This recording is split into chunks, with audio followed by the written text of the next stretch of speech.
আসসালামু আলাইকুম। পঞ্চম শ্রেণীর শিক্ষার্থী বন্ধুরা, তোমাদের 2024 সালে গণিত বইয়ের অধ্যায় 2 পৃষ্ঠা 28 এর যে 4টা অঙ্ক দেওয়া আছে, 4টা সমস্যা দেওয়া আছে, সেগুলো থেকে আমরা সেই পৃষ্ঠার সমস্যাগুলো আজকে সমাধান করব। তো প্রথমে যেরকম একটা সরল অঙ্ক দেওয়া আছে, হিসাব করি। তো এগুলো কিন্তু এর আগেও আমরা হিসাবটা দেখেছিলাম। তো আজকে আবার এটা সমাধান করব। দেখো, আমরা জানি কি যে ব্র্যাকেট থাকলে ফার্স্ট ব্র্যাকেটের কাজটা আগে করতে হবে। তারপর সেকেন্ড ব্র্যাকেট, তারপর থার্ড ব্র্যাকেট।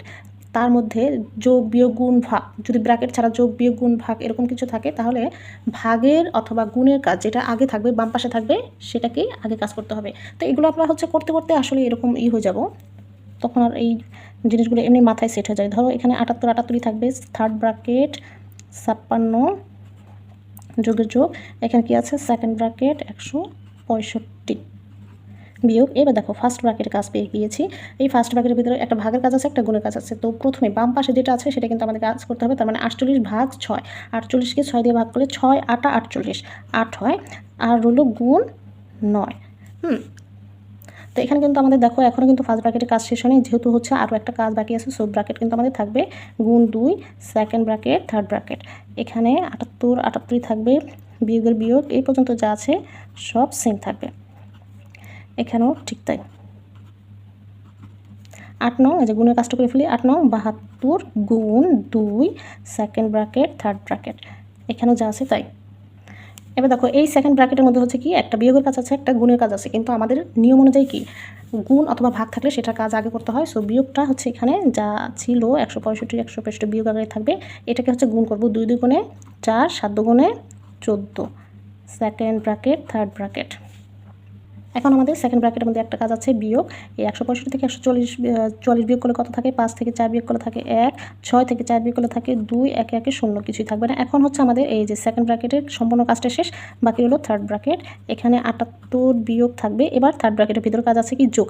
6 আর 1 যোগ করলে কত থাকে? 7, 5 আর 2 যোগ করলে থাকে 7। এবার বিয়োগ করলে কত আসে? দেখো 1। সো এটাই আমাদের এই যে হিসাবের উত্তরটা। ঠিক আছে। এই পৃষ্ঠার এই যে 28 পৃষ্ঠার যে 2 নম্বর সমস্যাটা দিয়ে আছে, 12টি কলমের দাম 180 টাকা হলে 25টি কলমের দাম কত টাকা হবে? এটা আমরা কি বলে, আমরা যখন গাণিতিক বাক্য সহ বলবে তখন কিন্তু গাণিতিক বাক্য লিখে তারপর সমাধান করবো। আর যদি এরকম গাণিতিক বাক্য না থাকে, তোমরা চাইলে কি করতে পারো, সেটাকে ঐকিক নিয়মে করতে পারো। তো এখানে যেহেতু গাণিতিক বাক্য দেওয়া আছে, আমাদের গাণিতিক বাক্যই দিয়েই লিখতে হবে। দেখো প্রথমে অঙ্কটা আমরা বুঝি। 12টি কলমের দাম 180 টাকা। এখন আমাদের কাছে 25টি কলমের দাম চাইছে। প্রথমে আমাদের কী করতে হবে? ধরো 12টি কলমের দাম 180 টাকা লিখলাম। তারপর আমাদের কি বলে, ঐকিক নিয়ম অনুযায়ী আমাদের প্রথমে একটি কলমের দাম বের করতে হয়। একটি কলমের দাম কীভাবে বের করবো? এই যে 12 ভাগ 180। হ্যাঁ, তাহলে 12 ভাগ 180 আমরা গাণিতিক বাক্যে 180 ভাগ 12 রাখলাম। এটা কাজটা আগে রাখলাম। এবার যখন একটি কলমের দাম লিখবো, একটি কলমের দাম ধরো এটা পেয়ে গেলাম, এটাই পেলাম। হ্যাঁ, তাহলে 25টি কলমের দাম কি? একটি কলমের দাম যদি এই যে সম্পূর্ণ এটা হয়, তাহলে 25টি কলমের দাম অবশ্যই কী হবে? 25 গুণ বেশি হবে। তাহলে এখানে আমরা ব্র্যাকেট দিলেও হবে, না দিলেও হবে, যেহেতু আগে ভাগের কাজ এমনিও বোঝায়। তারপর দিয়ে দিই, তার 25টি কলমের দাম কী হবে? গুণ আকার থাকবে। এটা আমাদের গাণিতিক বাক্য। এখন এটাকে জাস্ট সমাধান করব। 12 দিয়ে 180কে তুমি যদি ভাগ করো, এখানে দিয়ে আমরা করি।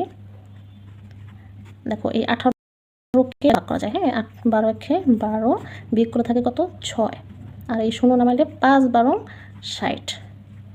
সো এখানে ভাগ করলে 15, আর রইল গুণ 25। এখন এই 25 আর 15 কী করবা? গুণ করে ফেলি, একটু রাফি করি। 5 5 25, 5 হাতে আছে 2, 5 একে 5 আর 2 কত? 75, 5 2 10, 5 2 10 0, 2 1 2, আর হাতের 1 3, তাহলে 5 7 3। আমাদের গুণফল 375। তার মানে 25টি কলমের দাম 375 টাকা। এই যে 25টি কলমের দাম 375 টাকা। তাহলে এটাই আমাদের উত্তর। দেখো এই 28 পেজের 3 নম্বর অঙ্কটি কি আছে? রাজুর বাবা তাদের ডাব গাছ থেকে 25টি ডাব পেরেছে 25টি, 60 টাকা দরে বিক্রয় করলেন। প্রাপ্ত টাকার অর্ধেক গরুর খাবার কেনার জন্য ব্যয় করলেন এবং অবশিষ্ট টাকা থেকে 150 টাকার সবজি কিনে আনলেন। এখন তার কাছে আর কত টাকা অবশিষ্ট থাকলো? এখানে কিন্তু গাণিতিক বাক্য লিখে তারপর সমাধান করতে বলছে। এখানে প্রথমে আমাদের বুঝতে হবে ডাব গাছ থেকে ডাব পেরেছিল 25টি, 60 টাকা দরে মানে কি? আমি কি বলেছিলাম? দরে বললে কি হবে? দরে বললে বোঝায় কি একটির দাম অথবা 1 কেজির দাম কিংবা হচ্ছে একটির পণ্যের দাম বোঝায়। হ্যাঁ, তাহলে একটি ডাবের দাম 60 টাকা, তাহলে ডাব পেয়েছে কতটি? 25টি। তাহলে আমাদের একটি পণ্যের একটি ডাবের দাম যদি 60 টাকা হয়, 25টি ডাবের দাম 25 বার 60 হবে, তাই না? তাহলে আমার গুণ হবে। এই যে এখানে গুণ করে যে টাকাটা পেলাম, টোটাল টাকাটা পেলাম, সেই টাকা থেকে সেই টাকার অর্ধেক বলে কী করতে হয়? 2 দিয়ে ভাগ করতে হয়।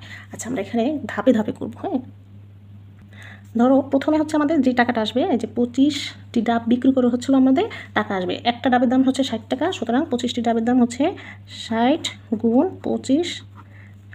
এই যে টাকাটা, এখানে যে টাকাটা আসছে সেই টাকা থেকে অর্ধেক হচ্ছে কি করেছে? গরুর খাবার কিনেছে। আচ্ছা, এই টাকাটার ভাগ কী দেবো আমরা? যেহেতু অর্ধেক বলে কী হবে? 2 দিয়ে ভাগ করতে হবে। অর্ধেক বললে কী করতে হবে? 2 দিয়ে ভাগ। আচ্ছা, অর্ধেক টাকা দিয়ে হচ্ছে কী করলো? গরুর খাবার কিনলো। এখানে একটু মিস্টেক হয়েছে, আমাদের হচ্ছে টোটাল এই টাকাটা, হ্যাঁ, এটাই হচ্ছে মানে ডাব বিক্রি করেই তো হচ্ছে সব কাজ করেছে।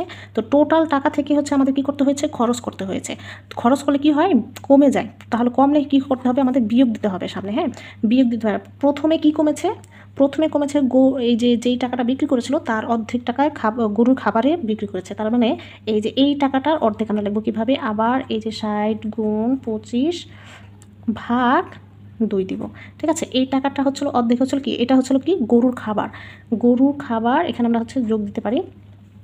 তারপর হচ্ছিল আরও কি করেছে? 150 টাকা সবজি কিনেছে। তাহলে এটা হচ্ছে গরুর খাবারের টাকা আর এটা হচ্ছিল সবজির টাকা। তার মানে হচ্ছিল এটা আমাদের যে টাকাটা খরচ হয়েছে সেই সম্পূর্ণ টাকাটা যোগ হবে। এরপর হচ্ছিল কি? এখন তার কাছে আর কত টাকা রইল? আর কিছু কিন্তু সে কিনে নাই। তাহলে এই যে এখানে আমরা কী করলাম? এই যে টোটাল টাকাটা থেকে আমরা যেহেতু খরচ করেছি, টোটাল টাকাটা হচ্ছে এটা। টোটাল টাকার অর্ধেক খরচ করেছি হচ্ছে গরুর খাবারে। তাহলে টোটাল টাকাটা এই যে এটার অর্ধেক, এই যে 2। তাহলে এটা হচ্ছে গরুর খাবারের টাকা আর এটা হচ্ছিল তোমার 150 টাকা হচ্ছিল কি? সবজি বিক্রি করার টাকা। এখানে বিয়োগ দিলাম কেন? এই যে টোটাল টাকাটা খরচ করে যে টাকাটা ছিল সেটাই আমাদের কাছে কিন্তু এই যে চেয়েছে। এখন আমরা হচ্ছে সমাধান করি। দেখো, এটা গুণ করলে এই যে শূন্যটা লাস্টে দিব, তোমরা চাইলে আলাদা রাফ করতে পারো। এই শূন্যটা রাফ দিলাম, 6 দিয়ে এটাকে জাস্ট গুণ করবো। 5 6 30 শূন্য, হাতে আছে 3, 6 2 12 আর 3 কত? 15 বিয়োগ এখানেও ঠিক তাই। আমরা জানি হচ্ছে এটা গুণ করলে কত আসবে? 15 ভাগ 2 যোগ 150। আচ্ছা, এখানে আমাদের একটা কাজ আছে। এখানে আমরা এই যে সেকেন্ড ব্র্যাকেট দিতে পারি, কারণ হচ্ছে এই যেটুকুর কাজ আগে বোঝানোর জন্য, যেহেতু আমাদের যোগটা আগে বের করতে হবে, তারপর হচ্ছে বিয়োগ করতে হবে। এখানে এটাই থাকলো বিয়োগ। এখন 1500কে 2 দিয়ে তোমরা হচ্ছে রাফ করতে পারো। 1500 ভাগ 2, 15কে 2 দিয়ে ভাগ করলে 7 2 14, বিয়োগ করলে 1 আর 1 0 5 2 10 আর এই 0 বাকি ছিল 0 0 0 750। 750 যোগ এই ফার্স্ট ব্র্যাকেটের কাজ শেষ, 150। আবার 1500 সামনেই থাকলো। এখন 750 আর 150 যোগ করলে কত আসে? 0 0 0 5 5 10 0, হাতে আছে 1 1 আর 1 2 2 আর 7 9। এবার 1500 থেকে 900 বিয়োগ করলে কত আসে? 0 0 0 0 0 0, 15 থেকে 9 বিয়োগ করলে থাকে 600। সো এইটাই হচ্ছে আমাদের, এই যে এই টাকাটা হচ্ছে তার কাছে ছিল। সো এই যে এই প্রশ্নটা কিন্তু খুবই ইম্পর্ট্যান্ট। হ্যাঁ, এই প্রশ্নটা কিন্তু যে কোনো পরীক্ষায়, তোমাদের হচ্ছে যে কোনো স্কুলের যে কোনো পরীক্ষায় কিন্তু আসার সম্ভাবনা অনেক বেশি। সো এটা কিন্তু খুব ইম্পর্ট্যান্ট একটা প্রশ্ন। এরপর আমাদের এই পেজেরই হচ্ছে 4 নম্বর যে সমস্যাটা আছে, এটা খুব সিম্পল। হ্যাঁ, এটা কোনো হচ্ছে যেহেতু গাণিতিক বাক্য চাইনি, আমরা হচ্ছে ঐকিক নিয়মে করে ফেলবো। প্রথমে দেওয়া আছে কি 8 কেজি আটার মূল্য 384 টাকা হয়, তাহলে 4320 টাকা দিয়ে কত কেজি আটা কেনা যাবে? এখানে একটু খেয়াল করতে হবে। এখানে হচ্ছে আমাদের কাছে চাইছে কি কত কেজি আটার পরিমাণ চেয়েছে, এখানে কিন্তু টাকার পরিমাণ চাই না। তার মানে হচ্ছে কেজিটা হচ্ছে আমাদের ডান পাশে থাকবে, টাকাটা হচ্ছে বাম পাশে থাকবে, মানে টাকা দিয়েই হচ্ছে আমাদের লেখাটা স্টার্ট করতে হবে। তার মানে 384 টাকা দিয়ে আটা পাওয়া যায় কি 8 কেজি, অথবা 384 টাকা আমরা তাহলে লিখবো 384 টাকায় আটা পাওয়া যায় 8 কেজি। যেহেতু আমাদের কেজিটা চেয়েছে, কেজিটা হচ্ছে ডান পাশে থাকবে, টাকার পরিমাণটা হচ্ছে বাম পাশে থাকবে। তাহলে প্রথমে আমাদের কী বের করতে হবে?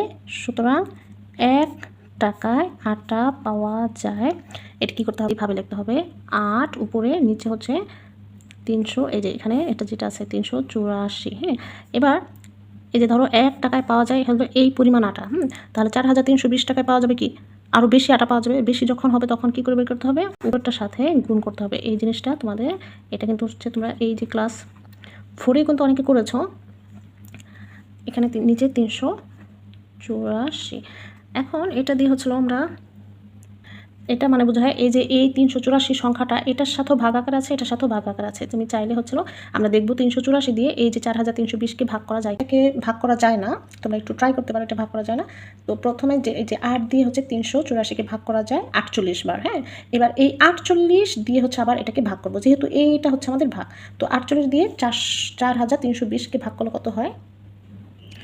দেখো 48 দিয়ে 4320কে ভাগ করতে গেলে এই প্রথম দুইটা অঙ্ক নিলে কিন্তু ছোট হয়ে যাবে, এই জন্য আমাদের কী নিতে হবে? 3টা অঙ্ক। হ্যাঁ, 3টা অঙ্ক নিলে আমরা এখানে এই যে ভাগ অঙ্কে আমি কিন্তু শিখিয়েছিলাম যে কীভাবে তোমরা বড় ভাগগুলো করবে।